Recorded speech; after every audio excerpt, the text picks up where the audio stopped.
All right, so the 2022 NBA draft has come and gone. The Toronto Raptors, obviously the team that I was following, I was pretty much following the entire draft, but the Toronto Raptors being the team that I support, I was following. They stayed at number 33 in the draft where they selected Christian Koloko from Arizona University. So a couple things to kind of talk about with Christian. Spent 3 years at Arizona. His junior year, which is just this past year, was his best one. He averaged 12, 7, and around 2.5, a little bit better than 2.5 blocks a game. When you look at his stature, he's very similar to Chris Boucher, who's actually a free agent this summer. So this could possibly be a replacement for Chris, depending on what Boucher wants in the open market and the Raptors are willing to give it to him. But this is pretty much like when you take a look at their frame, pretty much the same, very tall and lanky, so to say. But that's about it in terms of similarity. Koloko is a much better rebounder. Boucher is a much better shooter. So they don't really have anything of similarities in those two comparisons. Koloko is basically your guy that you can throw lobs to. He can get some things done in the post. He can alter shots. He can, block shots. He's very good with staying with like smaller players, with shifting his feet and things like that. And the one thing that I've noticed with a lot of the Arizona players in this draft is that their coach kind of played to whatever their strengths were. So Dallin Terry was just kind of get the ball and run. Mathurin was, the cutter and the dunker and the guy who's capable of making jump shots and threes. Very clutch player as well. And then Koloko was the guy that got the rebounding from, got the energy from, got the baskets within the post. He's the kind of guy who did that. And he covered up like a lot of the mistakes that Arizona made defensively just because he'd meet guys at the rim and alter or block shots. Which is very important. And this was like a trend throughout the entire draft. Like Duke did the same thing. Like if guys got beat, Mark Williams was there. For Gonzaga, if guys got beat off the dribble, you had Chet Holmgren who was there to alter and block shots and just make it very difficult for the offensive players. And that's kind of similar to what Koloko does. So very interesting. I just kind of wanted to go back and see what he's done this season and his past seasons at Arizona. So he won Defensive Player of the Year this year. He was obviously on the all-defensive team. He was the most improved player in the Pac-12, and he made all Pac-12 first team. So getting a guy like that in the second round is, I think, what the Raptors needed. The big men situation, big men, as I say, just because Raptors just don't run a lot of, 6'10" guys and taller out there. I think they had a need at that position. Like I said, Chris Boucher is a free agent, and we don't really know what's going to happen with that as of right now.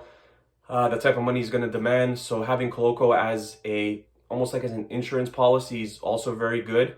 He's 71% at the rim, which is very good as well. What else I got here? Obviously needs to add on a little muscle. He can be very good rebounding at the NBA level. I think the main question is he's 22, so like how much further can he develop? I think that's one of the big questions. And the jumper is just non-existent really. Something I don't even I don't know if he's going to work on it, if he's just going to be a guy who can kind of get things done in the post.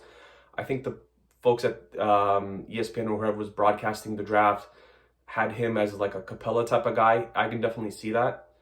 Just altering shots and getting things done in the post. But as soon as he's asked to do something off the dribble offensively, that's where he struggles again. And this is, again, playing to strengths at Arizona, right? Like they had guys who were able to take defenders off the dribble and do all these different things. He was asked to have a completely different role. So yeah, I'm excited about the pick. I had 5 guys that I was kind of looking at for the Raptors at 33. 2 of them actually went off the board closer to the end of the first round. So that was Dallin Terry and Christian Brown. And then I had Koloko. I think I had Jabari Walker, and I can't remember the other guy that I had. But I was definitely excited when Christian was still on the board when the Raptors were up. I was hoping we would take him, and we did. And I think now it's just that kind of developmental process. He'll probably spend some time at the 905. But guys are up and down from 905 to the Raptors, so that's not something that I'm really too worried about. And hopefully he progresses. Like I said, if the defensive part of the game is something that where he kind of excels in, and I just said, Pac-12 Defensive Player of the Year, Pac-12 All First Team Defense, improved player. So he has a lot of accolades in the last year, which is exceptional because he can say that his game has grown, and I think those numbers show that. I think he was 5 points a game in his sophomore year, and he was up around 12 this year. So was that like 7 points more? So there you go. And that also helps that Arizona went from in terms of like pace, they were 137th, and this season they were something like 5th or 6th. So it shows you that he can also get up the floor. We'll see what happens with him. Like I said, he probably will spend some time in the 905 team. We'll also see what the Raptors do in the offseason. Again, Chris Boucher is a free agent. We'll see if they maybe go after a free agent who can step in and help the team right away. But as of right now, I really like the pick. If I had to grade it, I would give the Raptors probably an A minus. I think we're somewhere in that area. Again, we'll see how much he develops, but so far with what he's shown, I really like it. Also, he's from Cameroon, just like Pascal Siakam. So I think there's 3 Cameroon players in the entire NBA and 2 play for the Raptors. So go figure. And Pascal knows him from the Giants of Africa and things like that. So it's great that he has someone that he can kind of relate to when he does come to the Raptors. It just makes him feel a little bit more at home than maybe if you went somewhere else. So I really like the pick for the Raptors. We'll see what we do in the offseason. Like I said, A minus pick, really like it.